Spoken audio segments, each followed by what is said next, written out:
बांग्लादेश में जो मारे जा रहे हैं हिंदू, हर दिन आप सुनते होंगे एक हिंदू जला दिया गया, एक हिंदू के घर में आग लगा करके मार दिया गया।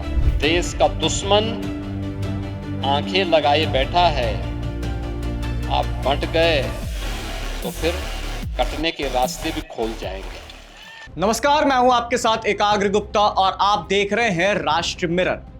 सोचिए जरा, अगर किसी देश की आत्मा को तोड़ना हो तो क्या पहले उसकी सीमाओं पर हमला किया जाता है? नहीं, पहले उसकी संस्कृति पर वार होता है। और यही बात सीतापुर से उत्तर प्रदेश के मुख्यमंत्री योगी आदित्यनाथ ने बिल्कुल साफ कह दी है। उन्होंने कोई घुमा फिराकर बात नहीं की, कोई राजनीतिक शिष्टाचार नहीं निभाया। सीधे कहा कि सनातन धर्म भारत की आत्मा है और जो इसे कमजोर करेगा वो दरअसल भारत को कमजोर करना चाहता है। अब ये बात कुछ लोगों को चुभती है क्योंकि उनकी राजनीति ही इसी पर टिकी है कि जाति में बांटो, भाषा में उलझाओ, क्षेत्र में लड़ाओ और फिर सत्ता की दुकान चलाओ।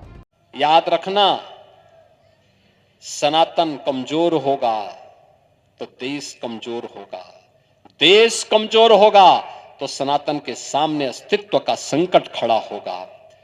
जाति, क्षेत्र और भाषा उसके सामने कोई मायने नहीं रखेगी।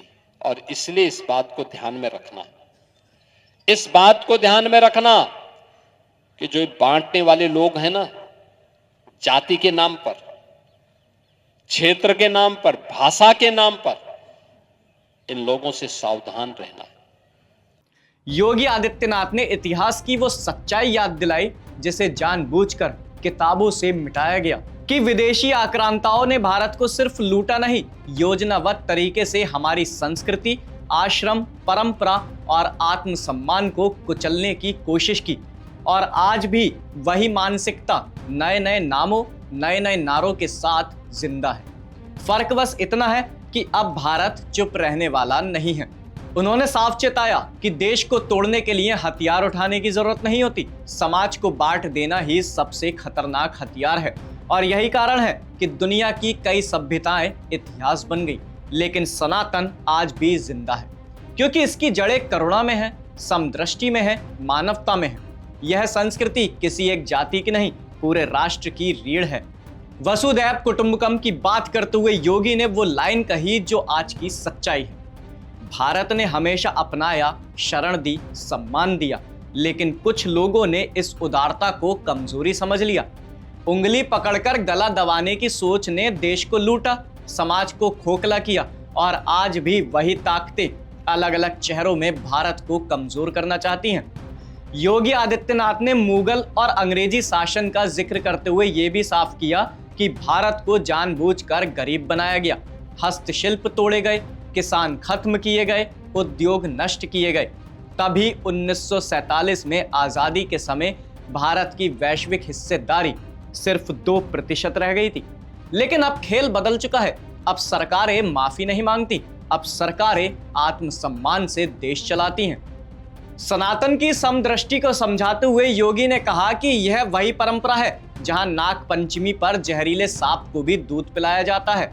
सम्मान हर जीव के लिए है, लेकिन इसका मतलब ये नहीं कि कोई हमारी सहनशीलता को हमारी कमजोरी समझ ले। और जब उन्होंने बांग्लादेश में हिंदुओं, खासकर दलित हिंदुओं पर हो रहे अत्याचारों की बात की तो सवाल सीधा था। जब पीड़ित हिंदू होता है तो तथाकथित मानवाधिकार वाले अचानक बहरे क्यों हो जाते हैं? और अंत में योगी आदित्यनाथ ने वो लाइन खींच दी जहां कोई कंफ्यूजन नहीं बचता। अगर सनातन कमजोर हुआ तो देश कमजोर होगा। अगर समाज जाति और क्षेत्र में बटा तो देश के दुश्मनों को हमला करने के लिए किसी दरवाजे की जरूरत नहीं पड़ेगी। सीतापुर से संदेश एकदम साफ था, ये समय चुनने का है। या तो संस्कृति के साथ खड़े हो जाओ या फिर इतिहास में उन लोगों की कतार में शामिल हो जाओ जिन्होंने भारत को तोड़ने की कोशिश की। याद करिए ना, बांग्लादेश के मुद्दे पर ये सब मौन है। बांग्लादेश में जो मारे जा रहे हैं हिंदू, हर दिन आप सुनते होंगे एक हिंदू जला दिया गया, एक हिंदू के घर में आग लगा करके मार दिया गया, राह चलते हुए एक हिंदू को जला दिया गया। प्रतिदिन समाचार आ रहे हैं बांग्लादेश से। ये सब मौन है। ये मरने वाला हिंदू कौन है? ये सब दलित हिंदू है,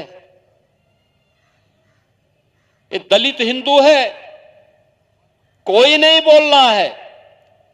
केवल कुछ हिंदू संगठनों को छोड़ दिया जाए और धर्माचार्यों को छोड़ दिया जाए, लगता है सबका मुंह बंद हो गया है, क्योंकि मरने वाला हिंदू है। कोई नहीं बोलेगा, उसके लिए कोई मानवाधिकार नहीं है, उसके लिए कोई दुनिया का संगठन वकालत करने वाला नहीं है। और मैं यही आपसे कहूंगा, इन नेताओं के बहकावे में आने की आवश्यकता नहीं, बढ़ने की आवश्यकता नहीं। ये जो जाति के नाम पर बांटना चाहते हैं ना, आपको तमाम प्रकार के वादों में बांटना चाहते हैं, इस बहकावे भूल से भी मत आना, क्योंकि देश का दुश्मन आंखें लगाए बैठा है। आप बंट गए तो फिर कटने के रास्ते भी खोल जाएंगे। सनातन कोई नारा नहीं है, ये भारत की रीढ़ है और रीढ़ टूटेगी नहीं, जवाब देगी। आपकी इस खबर पर क्या राय है, कमेंट सेक्शन में अपनी राय जरूर बताइए। और अगर आप चाहते हैं कि ऐसे मुद्दों पर बिना डर बिना शोर सीधा सवाल पूछा जाए तो राष्ट्र मिरर को सब्सक्राइब करना ना भूलें।